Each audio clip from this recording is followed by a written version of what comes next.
promoting a healthy environment. It's the air we breathe, clean, safe water, responsible management of our natural resources. We protect and restore for a sustainable future. Environment matters. It's an opportunity to remind ourselves how important this resource is. Hundreds of volunteers gather along the length of the Ohio River shoreline for the annual River Sweep, the largest one-day cleanup event of its kind in the country. Plus, industry rule of thumb is a megawatt of electricity will power approximately 1,200 homes. So we're getting close to the 2,000 home mark. it may not look like a power station, but that's exactly what one area landfill has turned into, using waste gas given off by decomposing trash to generate electricity. Hello everyone and welcome to another edition of Environment Matters. I'm Greg Adolphson.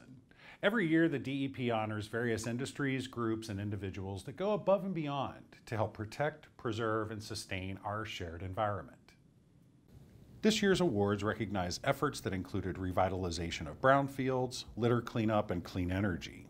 A couple of the winners have also been featured in recent Environment Matters stories, including Toyota Motor Manufacturing of West Virginia for its waste metal recycling program and the Four Pole Creek Watershed Association for its Catfish in the Classroom program.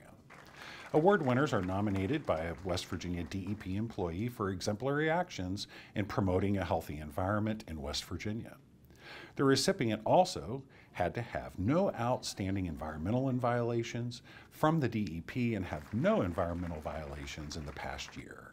Cabinet Secretary Austin Caperton presented the awards during a recent ceremony at the DEP headquarters in Charleston. I know that what you do out there makes a difference. That's why I took this job. I thought, well, I can make a little bit of a difference maybe. And you do it quietly, you know, without fanfare for the most part, except when you come down here to get your awards, and selflessly, which, I know you take pride in your work. The City of Buchanan received this year's top honor, the Cabinet Secretary's Award, for its environmental stewardship efforts. Mayor David McCauley says it's the community effort that makes all this possible. This is something you don't have to have millions of dollars to make a difference. It just takes a grassroots effort. We would hope that all of our brother and sister cities around us would come to Buchanan. We'll be happy to introduce you to some of the programs that we've started, decades ago that have realized that where we are today. So we hope everybody statewide will do the same kind of stuff. Congratulations to the City of Buchanan and all the other winners. One of those winners was the Raleigh County Solid Waste Authority, which was honored in the clean energy category. The DEP's Jake Glantz joins us now with the details.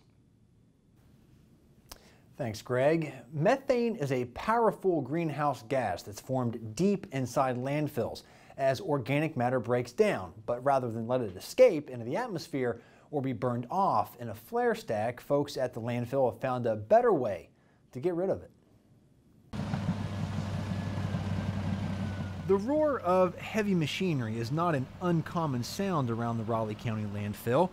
It takes a lot of bulldozers and trucks to move, compact, and cover the roughly 140,000 tons of trash that's dumped into the landfill every year.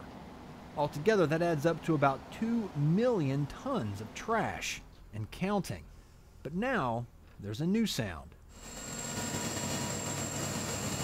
Each of these 20-cylinder Caterpillar engines produces over 2,200 horsepower and drives a generator that pumps electricity out onto the grid.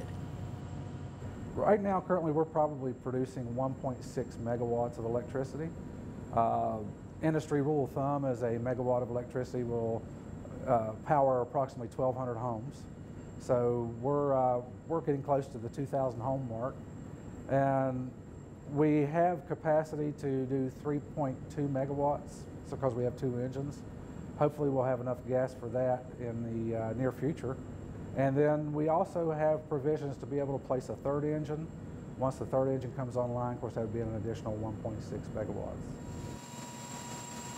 The gas that fuels these engines is formed deep inside the landfill when bacteria starts breaking down the organic material and all that buried trash. Landfill gas is roughly 50% methane. When we first went into this, it was a operational issue because we had gas pressure on the landfill, and it was driving leachate outbreaks from our landfill. So we were constantly putting under drains in. Once we figured out we could alleviate some of the gas pressure, it was an operational issue. And then it got to the point of, well, let's just go ahead and destroy the gas. That was done by drilling a series of roughly 30 wells, each 60 to 80 feet deep into the landfill. The gas was collected and diverted through a pipeline to a flare stack where it was burned off. Then we got to thinking about we really need to do something proactive with it, something that we can monetize, and the best effort was to generate electricity. So we went into partnerships with a company called 7 Islands Environmental Solutions, and they put the money for the infrastructure in place and started pulling the gas over to the electric generation plant. The gas must be cooled, dried, and compressed to turn it into a viable fuel. That process is also handled at the landfill. The flare stack remains part of the system to be used to burn off the excess gas in case both generator sets are down at the same time. Right now, the landfill is producing enough gas to run only one of the generator sets at its full capacity at a time, so the facility is alternating engines during this initial break-in period. And there are more plans in the works. Our next move may be looking at the heat from the engines. Can we utilize the heat from the engines to do something proactive with it also, such as maybe developing some greenhouses on the facility, or using the residual heat to heat our maintenance shop or something of that nature. And those engines produce a lot of heat. The power generation facility at the landfill has been online since March. For Environment Matters, I'm Jake Glantz. Thanks, Jake. The Raleigh County facility is the third project to use landfill gas to generate electricity in the state. Increasing energy efficiency is good for business. That was the message at a recent seminar on energy and the economy in Charleston. Participants had a chance to share ideas and learn what other businesses and public entities were doing to save energy. The seminar also focused on how the business of energy efficiency, companies that help find ways to save and increase efficiency, is a growing sector of the economy. It also let participants know where they can go to get help, like the WVU's Industrial Assessment Center and Manufacturing Extension Partnership, which conducts energy efficiency audits and makes recommendations for improvements. Electric utilities also provide assistance. Well, energy efficiency is good for 3 different reasons. One is energy efficiency actually is more cost effective, at certain levels than producing energy is. So it's cheaper for ratepayers if we're using energy efficiency as a resource.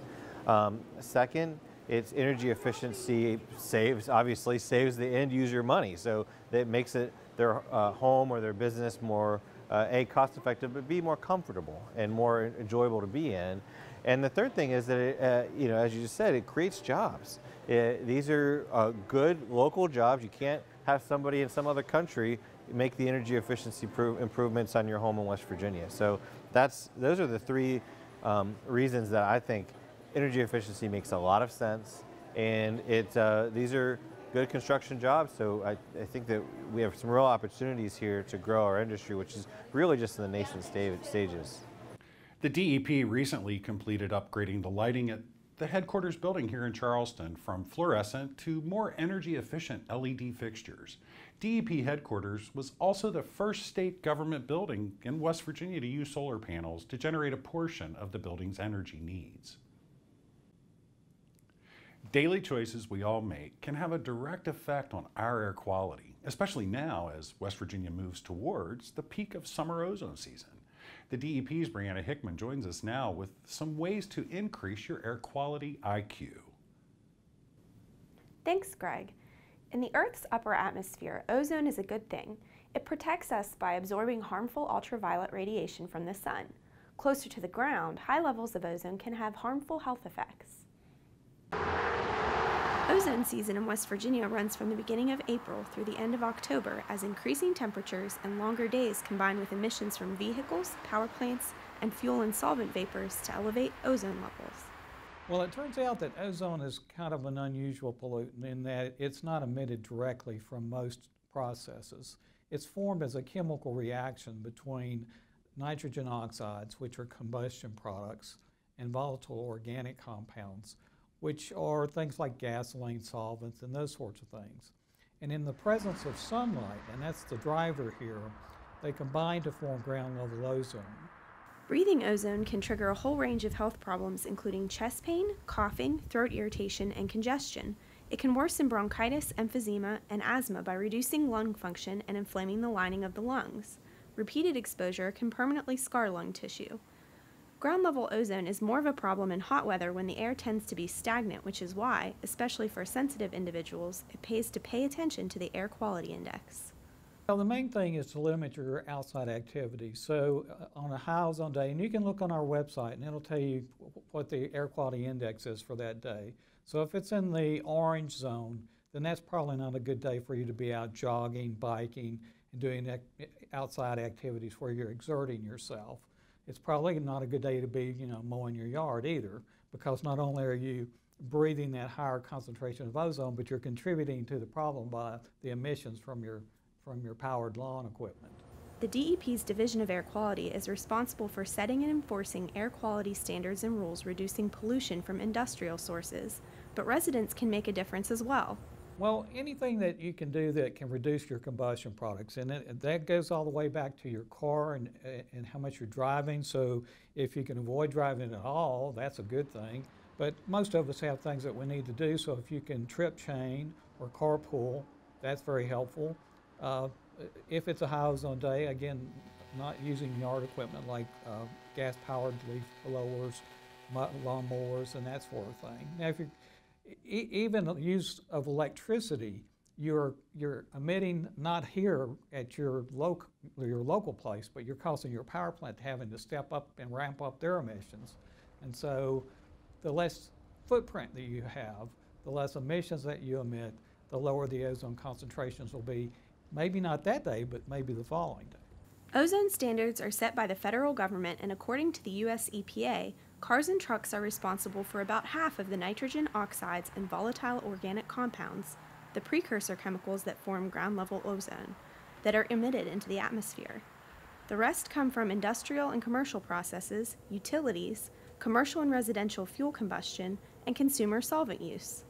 You might think that high ozone levels and the smog that it creates is an urban problem only, but that's not the case. All pollution really has three different components.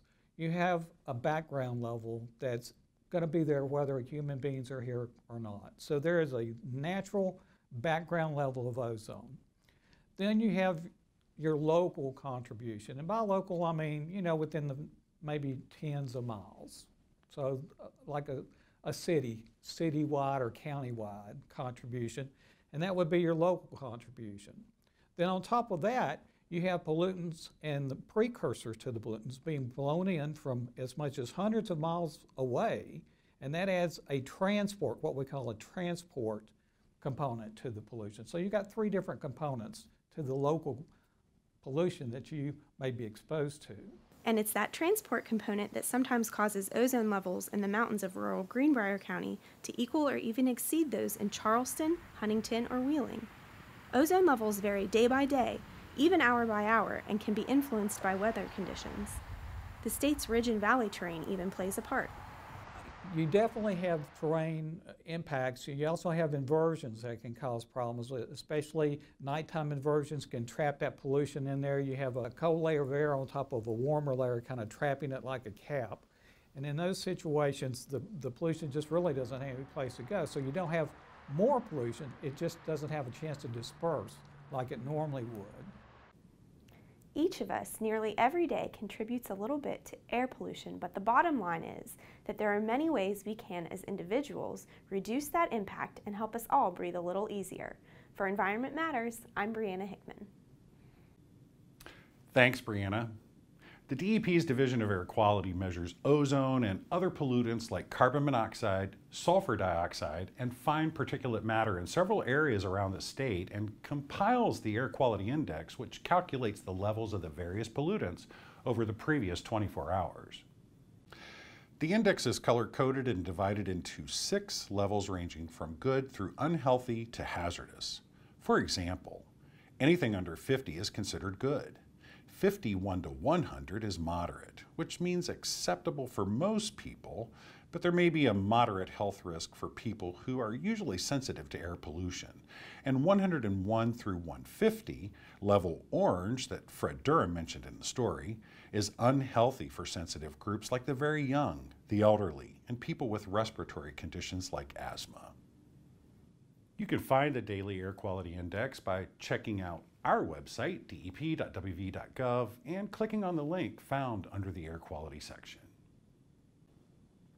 Every year on the third Saturday in June, hundreds of volunteers gather along the length of the Ohio River from Pittsburgh to Cairo, Illinois, and along many of its tributaries for the annual Ohio River Sweep.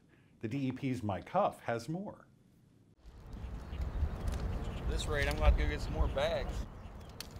Dozens of volunteers turned out at Huntington's Harris Riverfront Park, armed with bags and gloves, and determined to put a dent in the accumulated trash that littered the shoreline. Well, I try to participate every year, and we, of course, want to keep the river clean. And it's just a great way to meet people, and it's a great way to get things done. This is the 28th year for the Ohio River Sweep, which is the largest one-day volunteer cleanup of its type in the country. It's organized by ORSANCO, the Ohio River Valley Water Sanitation Commission. ORSANCO is the organization that monitors the Ohio River on behalf of its member states. The DEP coordinates the cleanup efforts along the West Virginia shoreline. This year's event featured 30 different cleanup sites in West Virginia alone, along with 1,000 expected volunteers. Volunteers are critical to this program, otherwise it wouldn't happen. This event saves a lot of time and resources from the states, local governments. These volunteers make this cleanup happen and are critical. We couldn't do it without volunteers. There's just, even the coordinating of it is a huge effort, but there would be no reason to do it without all of the people that get out and spend a Saturday cleaning up. In the early years of the cleanups, volunteers were finding all sorts of things. Heavy things like large appliances, abandoned cars, even a sunken towboat. And while today's cleanups still turn up the occasional refrigerator, the loads have gotten lighter. Things have improved. We're still finding more plastics, so the weight that we're collecting is decreasing, but unfortunately the volume is still there as people use a lot of one-use items, the plastics, and unfortunately sometimes those plastics don't stay put. We say trash travels. So a plastic bottle that drops in a parking lot, unfortunately, might make its way to a stream and then to the Ohio River. The Ohio River Sweep is an opportunity for volunteers to get in touch with the Ohio River, which is in our backyard, and sometimes we might take for granted, but we're really lucky to have this incredible resource right in our backyard because the Ohio River provides drinking water, recreation, industrial support, and aquatic life. And it's an opportunity to remind ourselves how important this resource is. 6 states take part in the cleanup with about 180 different cleanup sites covering nearly 3,000 miles of shoreline. Totals for this year's sweep are still being added up, but the average haul is around 500 tons of trash removed from the Ohio and 7 major tributaries. In Huntington, I'm Mike Huff for Environment Matters. The folks at ORSANCO tell us they distributed 20,000 trash bags and more than 2,800 pairs of gloves for the event. The Ohio River watershed covers part of 14 states and contains over 200,000 square miles. The DEP has teamed up with a group of anglers to try and hook some litter. The Capital City Classic was held June 24th, and members of the Mountain State Kayak Anglers Association taking part in the competition were encouraged to collect at least 1 bag of litter during their pre-competition scouting trip along the Elk and Kanawha rivers. For each bag of trash collected, members received 1 entry into prize drawings at the tournament. The DEP's REAP program provided bags, gloves, and litter grabbers for the event. And if you'd like to help with an event later this summer, the annual Great Kanawha River Cleanup is set for September 9th. There are cleanup sites all along the river from Point Pleasant all the way upstream to Glen Ferris. It's organized by the DEP's Make It Shine program. For more information, check out our website, dep.wv.gov. Reducing stormwater runoff, particularly in populated areas with a lot of impermeable surfaces like roads, parking lots, and rooftops, can have a significant impact when it comes to reducing water pollution. It's particularly important when cities and towns where the storm and sanitary sewers are combined, cities like Charleston, where the DEP recently held a series of rain barrel workshops. More than 24 people turned out at Charleston's Capital Market to learn about rain barrels and how to install one on their property. Rain barrels are great because you get free water. You don't have to pay for it. It also isn't stripped of any of its minerals, so plants really like it. Part of what my group does, the Watershed Improvement Branch at DEP, is we work with stormwater education also. Try to educate the public on what stormwater is. So we use these rain barrel workshops as an opportunity to kind of get people together to talk about stormwater. And then we also put together a rain barrel so that they can do their part to help eliminate some stormwater pollution. And, as if to emphasize the point, it started raining a lot.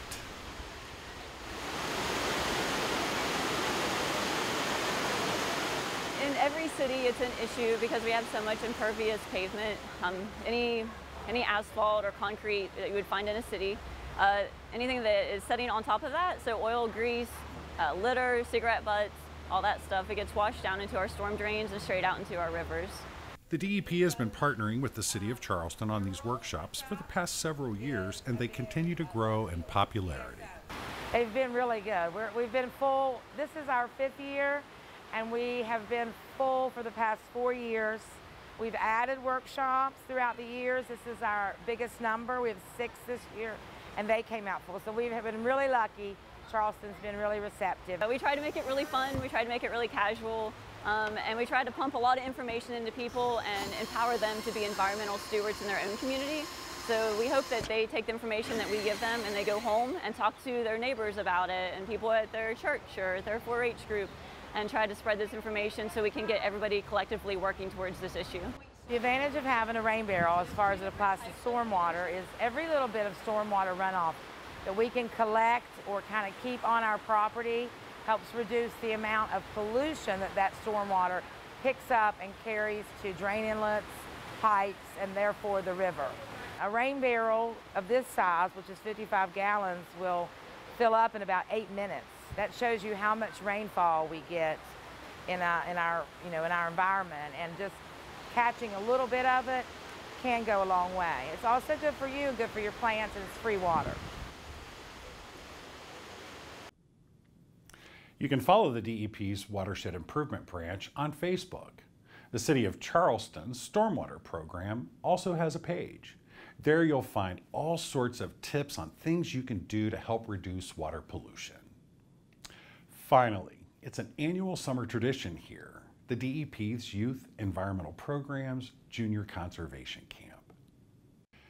Nearly 200 students, aged 11 to 14 from across the state, converge on the Cedar Lakes Conference Center in Jackson County every June. Students learn fishing, canoeing, wilderness first aid, and other outdoor lessons. I just like all my friends I've made here. Everyone's so nice, and they just make you feel like you're at home. We'll have more from camp in an upcoming edition of Environment Matters. We leave you now in Huntington along the Ohio River, where folks and their furry friends are enjoying the sunset. On behalf of all of us at the West Virginia Department of Environmental Protection, thanks for watching. We'll see you next time.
800 people with one mission, promoting a healthy environment. We are the West Virginia Department of Environmental Protection.